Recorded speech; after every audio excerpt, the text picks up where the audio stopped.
Hi lovelies, here I am this morning doing keto in the cupboard. I thought I'll try this spot because I'm not quite ready to leave for work yet, where I would normally do my car and my craft room. Because I've rearranged it, there's actually no craft that you can see. So here I am, keto in the cupboard. How are you all lovelies? So remember, this week we've been talking about getting comfortable with being uncomfortable. The idea behind it being that we normally, when we're uncomfortable, we eat, and the birth of comfort eating. So today we're talking about getting used to being uncomfortable. So the best way to do this is to practice. So this morning, and I know some of you are horrified about this, but I did have my 30-second cold shower, and in it my talk is all about I'm fine, I'm comfortable, this is no problem, it's short term, I don't have to do it forever, I'm not living in Antarctica, it's not such a big deal. And incredibly, the best thing about it is that when I finish, I feel invigorated. The worst bit is, for me, is getting cold water on my face. I don't know why, I don't like that, but it just, blah. But I just do it at the end, bang, under, 5 seconds, and it's done. So that's my training for discomfort.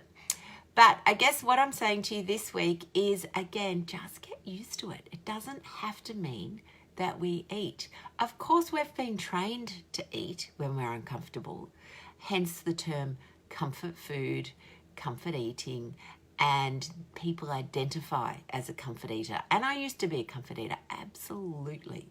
I almost sung it from the treetop. Oh yes, I'm a comfort eater. What that means though, the message that sends to your brain is that when you're uncomfortable, what do? You eat, because that's your identity, a comfort eater. So part of becoming a non-comfort eater is really paying attention to your language. So the language around your food, being mindful of not using the term comfort eater or comfort food. Again, in winter, we're always talking about comfort food. You don't have to call it that. You can call it a winter warmer if you want to. Just take the term comfort and food or comfort and eating out of your language. Take them away. It sounds minor, but it's an incredible shift in our brain. Incredible. Now, again, I want to remind anybody that's finding this time difficult, that feels that they've failed because, they're having extra chocolate in the evening, or they're bunkering down drinking wine because, as I mentioned yesterday, Melbourne's back in restriction mode. Don't hide. It's hard. It's hard because you don't want to acknowledge it. You just want to run away and do what you want. But when you do that, basically you're hiding. And it's like you don't want to acknowledge it. And I get that. It's kind of scary. But as much as you can, just own it and go, right, I'm doing this thing that is not helpful. It's not bad, remember? Bad is murdering somebody. If you haven't murdered anyone, you're fine. So it's not bad, it's just not helpful. Again, terms like helpful are really important. The language that we talk to ourselves, so important. This week I have seen, maybe half a dozen women in my clinic, and the words they use to themselves, the talk they do, they're so mean to themselves. They hate looking at themselves. The words they use are ugly, fat, hopeless, disgusting. Can you imagine if you're saying that to yourself every day? Now again, I get it. I know that sometimes that's what you feel.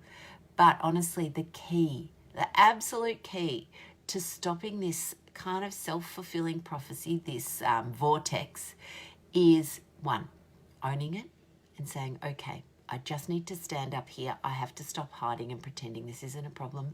And 2, kindness to yourself. Actually, and there's a group, I'm going to do a shout out to it.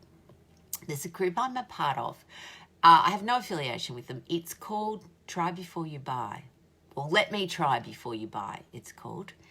There's a woman on it called Nat Angel. She's been on the project recently. And she is such a empowering woman because she loves so it's a fashion thing, you know, which I mean, a lot of you know, I'm not super fashionable, but what it is she gets women to feel good at any size. And that's really important, because often what we do is we go, oh, when I've lost the weight, I'm going to go and buy nice clothes. In the meantime, I'm going to get around in these old tracksuit pants because I don't want to buy nice clothes at this size.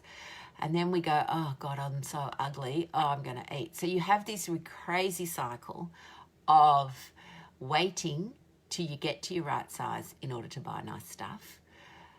And then because you feel so terrible, you eat. And so you never get there. So I guess, you know, I'm sort of getting a bit off track, but what that site has shown me, and I would love you guys to have a look, is that you can feel empowered, you can feel beautiful, you can value yourself before the transformations occurred. And honestly, that's part of the magic. You have to start there. Value and love yourself so that you can actually make the changes that you need to make and not be sucked into this vortex of doom where you feel so uncomfortable that the only option you have is to eat. I'm banging on again this morning, but honestly, it is the key. Get your mind set right. Get used to being uncomfortable and don't run away from it. Embrace it. Get used to it. It's just part of normal living. It's part of life. Being uncomfortable is normal. No need to do anything about it. Just lean in and get used to it.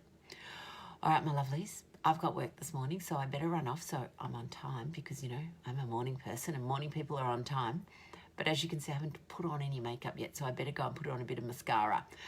My lovely women and men who are watching, have a wonderful weekend. Love yourselves as much as you can. Honestly, fake it till you make it. If you don't believe it at first, just keep saying it. I am awesome. As I said, the party that goes on in my head is, you know, it's over the top from time to time, but I don't care because it is way better than hating on myself. Okay, darling, see you soon. Bye, lovelies.